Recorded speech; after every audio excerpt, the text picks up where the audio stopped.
Assalamualaikum Bang Andi. Apa kabar? Semoga Bang Andi selalu sehat-sehat saja. Bang Andi ini dari Ibu Rusmina dari Palembang. Kami kabarkan dengan Bang Andi, alhamdulillah berkat kami belajar dari YouTube Bang Andi sampai membaca bukunya Bang Andi, alhamdulillah bisa kami rasakan dalam kehidupan sehari-hari. Itu kami bisa sangat-sangat merasakan. Setelah itu di dalam sholat kami, itu berarti yang dikatakan sholat gerak Allah Subhanahu wa Ta'ala. Dia bergerak sendiri, cuman kita merasakan Bang Andi ya, kita lemburkan badan, terus kita mengangkat takbiratul ihram itu Allahu Akbar, itu Bang Andi langsung ngangkat sendiri Bang Andi, itu tangan ruku itu di ruku ke, terasa di ruku ke, di sujud ke, oh itu Bang Andi ya. Nah dulu Bang Andi kami belajar, memang guru mengatakan kita sholat itu kita disolatkan, bukan sholat sendiri, bukan kita sholat sendiri, kita ini digerakkan, bukan kita bergerak sendiri. Itu pelajaran kami kemarin Bang Andi. Kami kan sudah belajar juga Bang Andi, tapi belum sampai merasakan daya ini Bang Andi. Sekarang benar juga itu kata guru kami dulu Bang Andi, memang ceritanya macam itu Bang Andi. Nah sekarang ini kita apa Bang Andi bisa merasakan kita memang digerakkan oleh Allah. Betul-betul Bang Andi. Tidak cerita inilah lelaku. Benar kata audio Abang Andi itu, ini lelaku. Oh macam ini. Jadi alhamdulillah Bang Andi. Terima kasih Bang Andi. Dengan bimbingan Bang Andi, dengan DN Bang Andi itu bisa merasakan Bang Andi. Nah jadi Bang Andi, saya membagikan audio Bang Andi ini yang dulu sama-sama belajar hakikat tapi tidak bisa merasakan seperti ini. Saya bagikan dengan teman-teman Bang Andi supaya mereka itu bisa merasakan.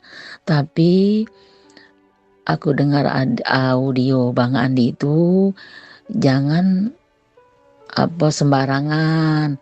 Orang yang sangat membutuhkan barulah kita akan membagikan. Jadi Bang Andi, saya ini ingin mencari teman agar kiranya bisa bercerita apa pertemuan mereka, apa juga pertemuan kami Bang Andi. Ternyata banyak, udah ada orang 10 mengikuti DN ini. Jadi alhamdulillah mereka itu bisa juga merasakan daya Bang Andi. Sangat senang sekali Bang Andi mereka tuh Bang Andi.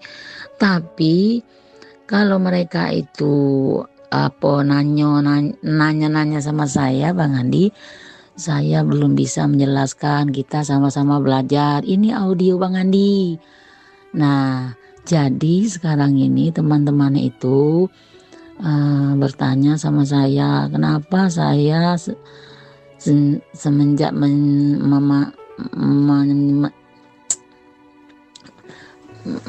memakai DN ini selalu bermimpi sama suami saya, selalu.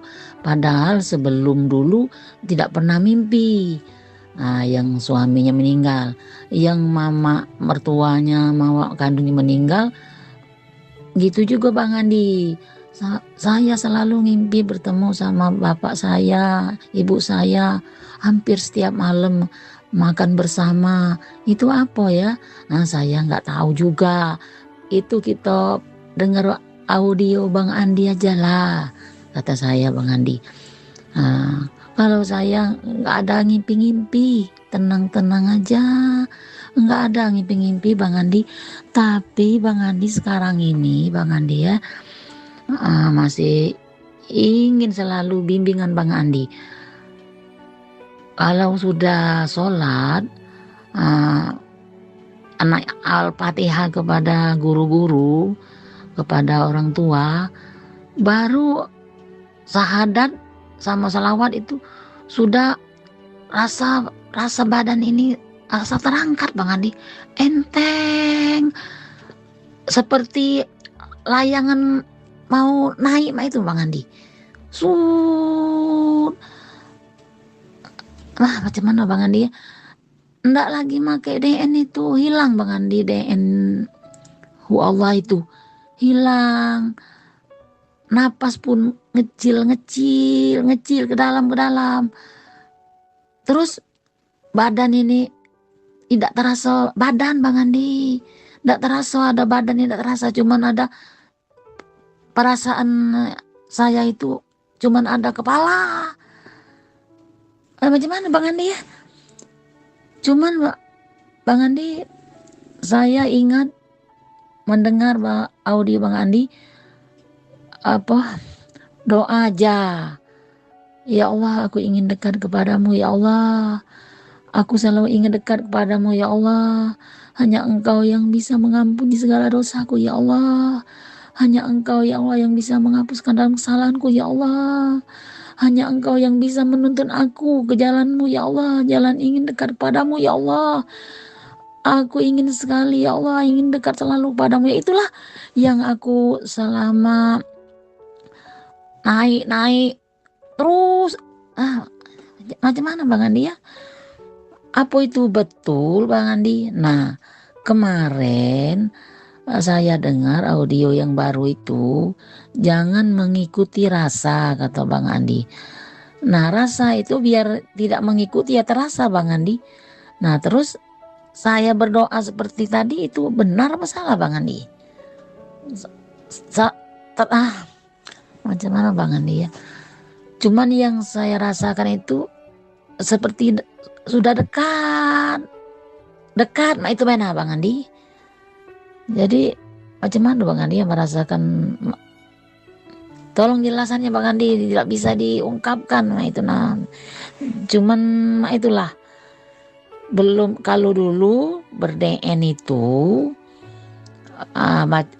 Allah dulu, kelamaan 5 menit barulah kita merasakan daya. Sekarang ini kalau kita sudah salam terus 2 kalimat syahadat sama apa itu langsung tertarik ke belakang, tidak bisa ditahan Bang Andi, tertarik. Nah itulah Bang Andi pengalaman. Tolong penjelasan Bang Andi, kami ya bimbingannya Bang Andi, jangan ini suami saya Bang Andi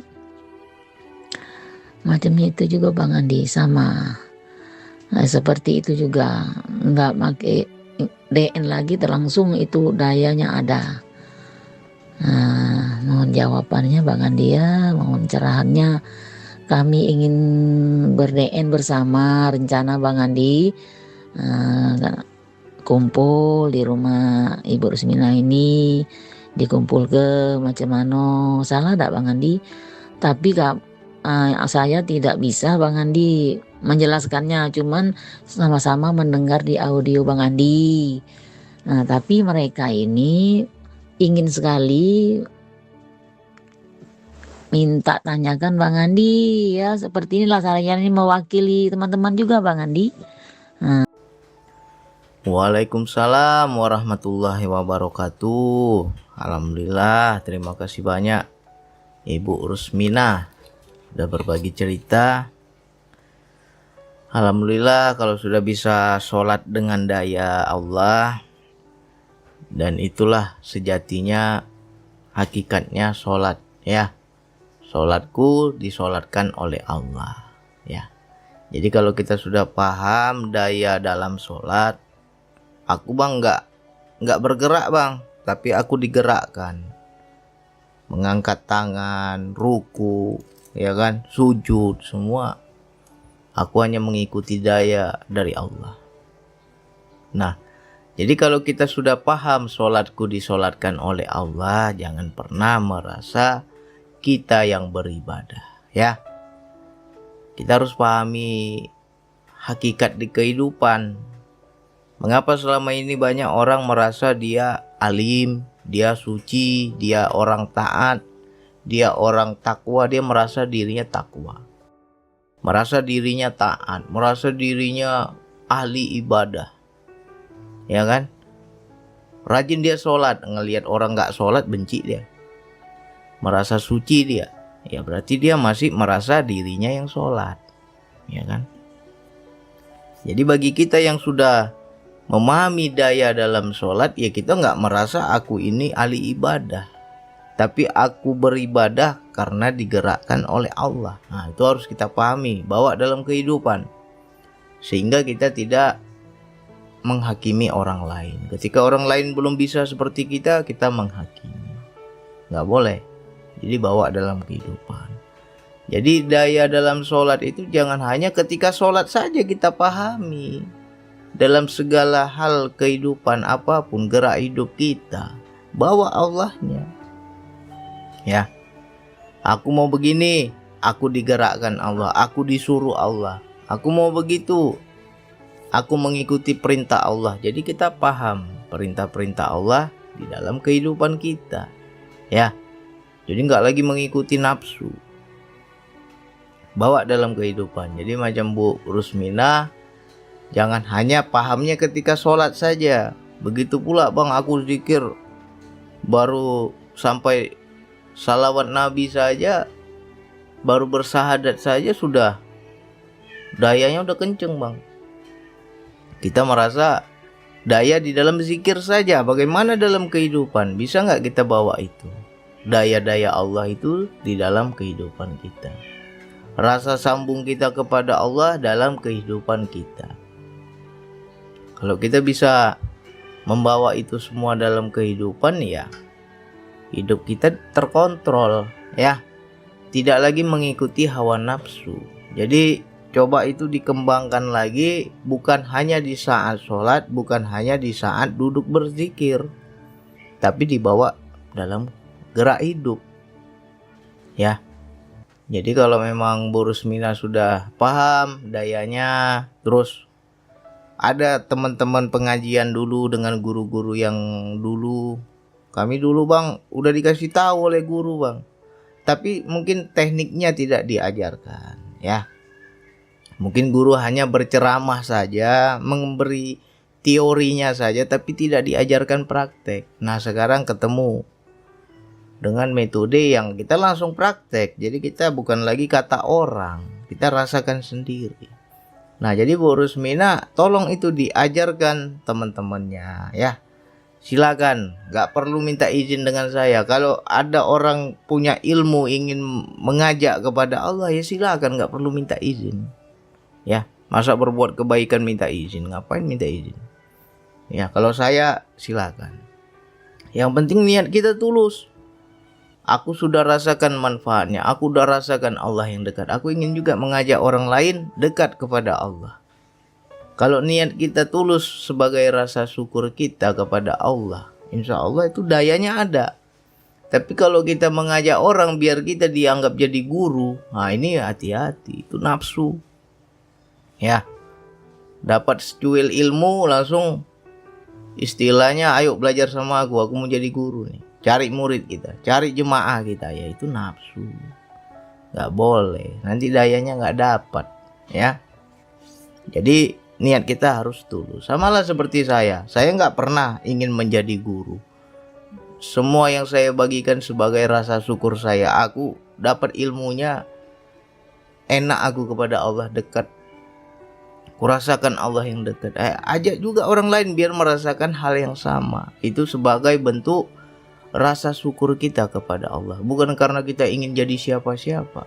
Ya, jadi silakan, nggak perlu minta izin dengan saya. Bagi siapapun, saudaraku, sahabatku yang sudah merasakan manfaat dari zikir nafas, sudah paham daya, sudah paham kajian-kajian yang saya bagikan selama ini, ingin juga ngajarin orang-orang terdekat, bang, saya mau ngajarin anak saya mau ngajarin istri saya mau ngajarin teman dekat saya, silakan. Tapi kita lihat dulu ya, ini orang ada wadah atau tidak, ini ada minatnya atau tidak. Jangan sampai kita orang sukanya teh kita kasih kopi, kepahitan sama dia ya. Jadi harus kita lihat dulu, jodoh nggak ini kira-kira ilmu ini sama dia. Kalau kira-kira ini nampaknya ada jodohnya, ini dia mau menerima, ya udah bagikan, ajarkan pelan-pelan ya. Nanti kalau kita mau mendakwahkan ini, itu yang Allah berikan kepada kita lebih lagi ya, sesuai yang sudah saya jalani selama ini ya. Guru saya nggak pernah mengajarkan macam-macam, nggak pernah menjelaskan macam-macam. Yang dia kasih cuma teknik zikir nafas. Ini tekniknya, ini caranya, kamu amalkan. Apapun yang terjadi dalam perjalanan zikir nafas nggak pernah dia jelaskan sama saya. Akhirnya saya dapat sendiri ilmunya karena saya sudah praktekkan ya. Lalu guru saya bilang, dakwahkan apa yang kau dapat, kau kembangkan, kau dakwahkan kepada orang lain. Ya saya sebagai bentuk rasa syukur saya bagikan kepada teman-teman ya. Dan ketika saya sudah bagikan, mengalir deras lagi ilmu Allah. Dari yang nggak tahu dikasih tahu ya. Cari itu di Al-Quran, ada ayatnya, apabila engkau mengajarkan ilmu yang kamu ketahui, maka Allah akan memberi lagi ilmu yang kamu tidak ketahui. Ayatnya ada itu jelas ya. Jadi teman-teman kalau istilahnya mau dapat laduni, ya bagi banyak lah, kita berbagi. Tapi tulus berbaginya, bukan karena ingin jadi guru ya. Aku nggak tahu apa-apa, nggak ngerti apa-apa, nggak ada ilmunya, nanti dikasih tahu sama Allah. Yang penting mau saja menyampaikan apa yang kita ketahui ya kan. Ada juga ayat yang lain yang berbunyi, carilah jalan untuk mendekatkan diri kepadaku, kata Allah.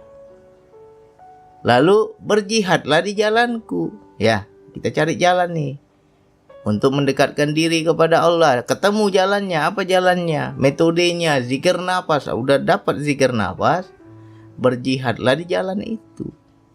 Makna berjihad di sini ya bersiar ya. Tidak mesti teman-teman tuh harus seperti saya, harus punya YouTube begini. Ya enggak, kita belajar dulu dari orang-orang terdekat kita ya kan, biar mereka juga merasakan manfaat yang sama seperti kita. Itu mengenai daya tadi ya. Kembangkan daya itu bawa dalam kehidupan. Yang kedua, daya dalam zikir nafas ketika, bang aku baru baca doa aja bang, belum ada ku coba zikir nafasnya ya, belum mulai zikir nafasnya nih, baru doa-doanya aja nih. Ketika syahadat dayanya naik bang ya, berarti Bu Rusmina peka kepada daya. Apakah ketika saya berdoa minta begini begitu, doa-doa tadi itu benar nggak bang? Ya benar, boleh. Itu rasa sambung kita kepada Allah. Ibarat kata gini loh, ibarat kata kita anak kecil di bawah, orang tua kita di atas ya. Anak kecil kan di bawah, kecil kan, orang tua kita berdiri tinggi kan. Seolah-olah kita itu minta gendong sama orang tua kita, gendonglah aku, gendonglah aku. Nah begitulah ketika kita berdoa, dayanya muncul, itu Allah akan gendong kita, tarik kita, sehingga kita dayanya lebih kencang, mikraj. Itu bahasanya mikraj ya. Kalau rasa yang di seluruh tubuh, istilahnya rasa atau daya yang di bawah kepala, jangan diikuti. Tapi seperti Bu Rusmina bilang tadi bang, nggak ada lagi semua kakiku, tanganku, aku yang ada tinggal kepala bang. Itulah puncaknya daya atau puncaknya kesadaran. kalau orang-orang meditasi bilang itu adalah cakra mahkota ya. Disitulah titik spiritual tertinggi. Nah, ketika dayanya sudah di kepala, di situ kan kita rasanya kesedot, ketarik ke atas. Tapi hanya kepala aja. Ya. Nah, kalau daya itu muncul macam mana, Bang? Ya minta gendong sama Allah. Ya Allah, gendong aku. Aku hendak mendekat padamu, sambut aku ya Allah. Ya. Seolah-olah itu bahasanya seperti digendong, minta gendong gitu. Anak kecil minta gendong kan begitu. Dia mendongak ke atas, menunggu agar digendong, ya kan? Nah, sama kita. Kita, ya Allah, tariklah jiwaku, ya Allah, sambutlah aku. Ya Allah, izinkan aku mendekat padamu. Oh, makin kencang dayanya itu. Ya. Nah, sampai daya itu hilang. Kalau teman-teman masih merasakan daya di ubun-ubun, Bang, masih ketarik, Bang, rasanya kesedot, Bang, itu belum lepas dari jasad. Itu masih proses trans, proses perpindahan, ya.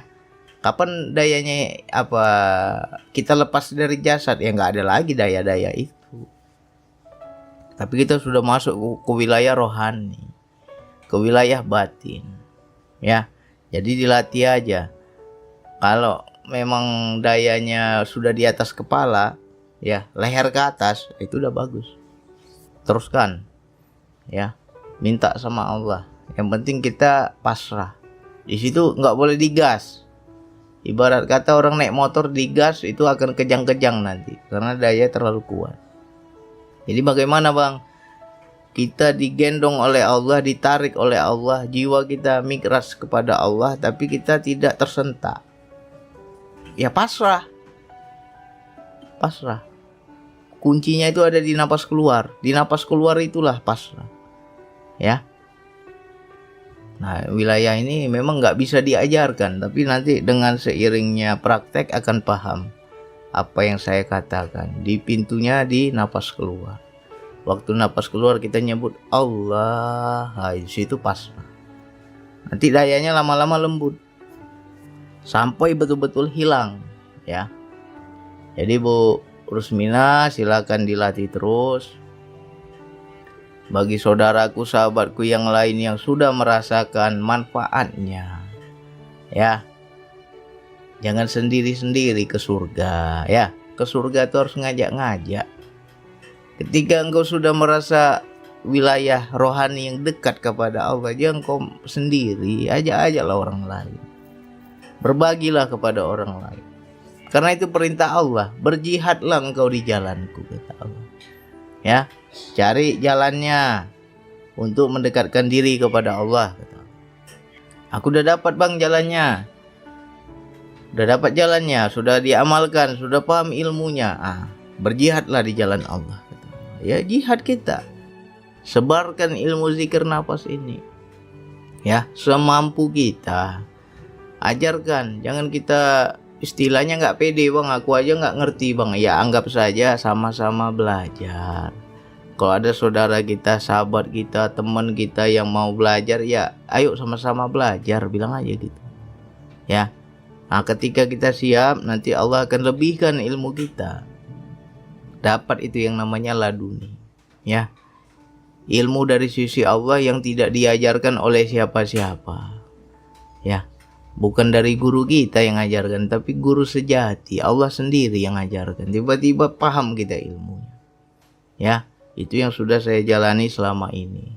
Dapat sedikit, kasih. Dapat lagi besok, kasih lagi. Dapat lagi, kasih lagi.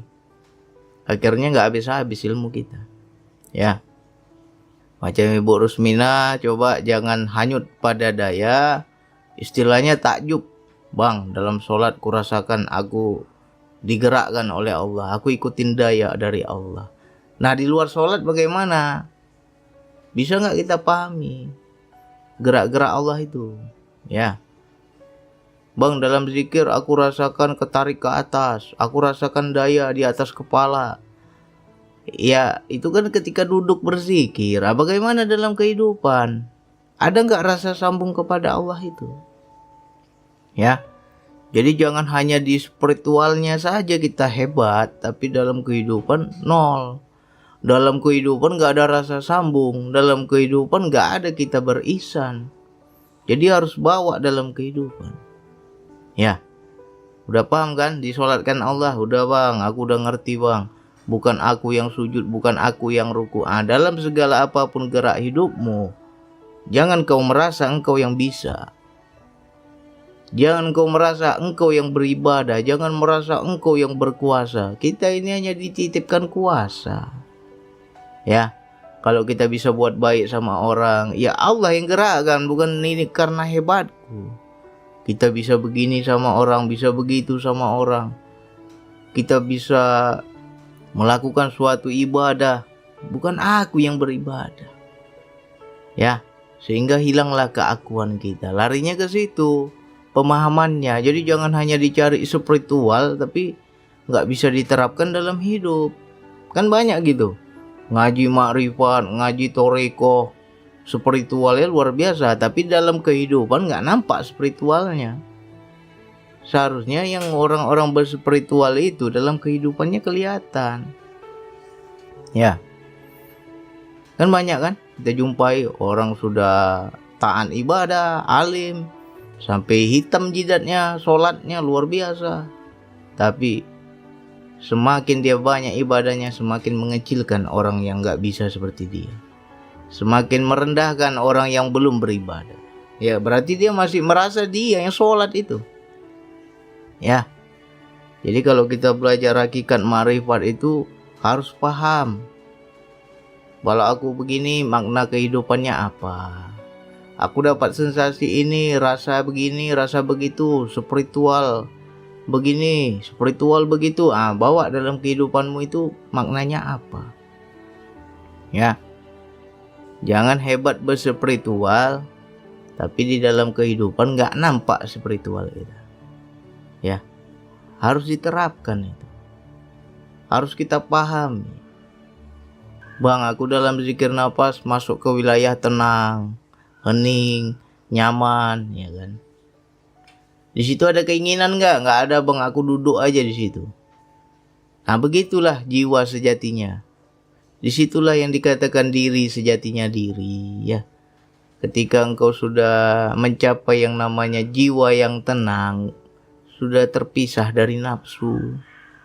Ya, kenapa di situ engkau tidak ada keinginan? Kenapa di situ engkau tenang?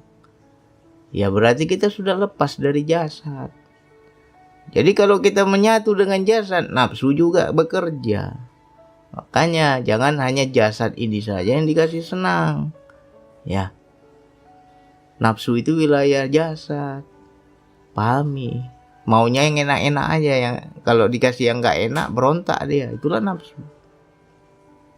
Nah, dalam sholat, bang, aku digerakkan bang. Aku mengangkat tangan bertakbir karena daya Allah bang. Aku disujudkan bang. Sholatku betul-betul digerakkan oleh Allah. Nah, bagaimana hidup kita? Yang kau lakukan itu karena Allah atau karena diri kita? Ya, jadi harus tembus, harus paham. Jangan sampai sudah makin banyak ilmu, sudah makin banyak ibadah, jadi Tuhan kita, merasa hebat kita. Ya, orang lain gak bisa seperti kita anggap rendah. Jangan. Jadi kita semakin memahami spiritual itu, kita akan semakin kecil. Kecil aku bang, gak bisa apa-apa aku bang. Bawa dalam kehidupan. Ya, dalam dunia kan pernah itu. Bang, tiba-tiba aku rasanya kecil bang. Makin lama makin kecil, makin halus bang. Bawa dalam kehidupan. Jangan kita merasa besar terus. Ya kan? Situlah kita belajar zero. Mengenolkan semua keegoan. Ya, jadi harus diterapkan antara spiritual dan kehidupan. Ya, silakan diulang-ulang lagi bagi saudaraku, sahabatku yang belum sampai ke situ, belum paham ini kajian ini. Ya sabar, terima dulu. Suatu saat kalau sudah dapat nanti baru ingat. Oh iya ya, Bang Adi udah pernah ngomong kemarin, udah paham aku. Udah pernah Bang Adi jelaskan. Ya kalau belum merasakan, belum mengerti nih wilayah ini. Oke, silakan diulang-ulang lagi. Hanya itu yang bisa saya sampaikan. Wassalamualaikum warahmatullahi wabarakatuh.